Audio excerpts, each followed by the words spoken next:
সারা দেশে যখন ঈদের খুশি আর উৎসবের আমেজ, তখন হবিগঞ্জের নবীগঞ্জে ঘটল এক ন্যক্কারজনক ঘটনা।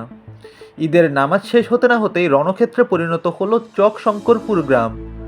সাবেক চেয়ারম্যান এবং বর্তমান মেম্বার গ্রুপের মধ্যে টানা 2 ঘন্টা ব্যাপী চলল দেশীয় অস্ত্রের লড়াই। রক্ত ঝরল অন্তত 40 জনের। কিন্তু কেন এই পবিত্র দিনে এমন রক্তক্ষয়ী সংঘর্ষ? এর পেছনে রয়েছে এক কলেজ ছাত্রীর ছবি তোলার ঘটনা। চলুন জেনে নেই বিস্তারিত। ঘটনার শুরু গতকাল শুক্রবার বিকেলে নবীগঞ্জের নোয়াগাঁও গ্রামের সাবেক চেয়ারম্যান আব্দুর রহমানের মেয়ে ও ভাগ্নি আত্মীয়র বাড়িতে যাচ্ছিলেন।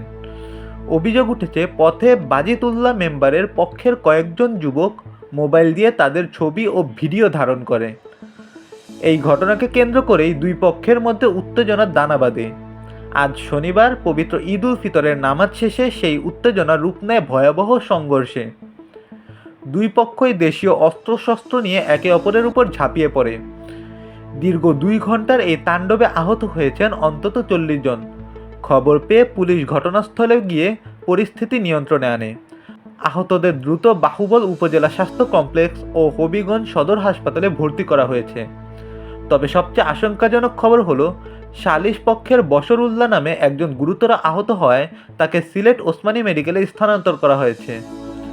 নবীগঞ্জ থানার ওসি মোনায়েম মিয়া জানিয়েছেন, বর্তমানে পরিস্থিতি স্বাভাবিক থাকলেও এলাকায় অতিরিক্ত পুলিশ মোতায়েন আছে এবং দোষীদের বিরুদ্ধে কঠোর ব্যবস্থা নেওয়া হবে। ঈদের দিনে এমন ঘটনাকে কেন্দ্র করে এই রক্তপাত কি মেনে নেওয়া যায়?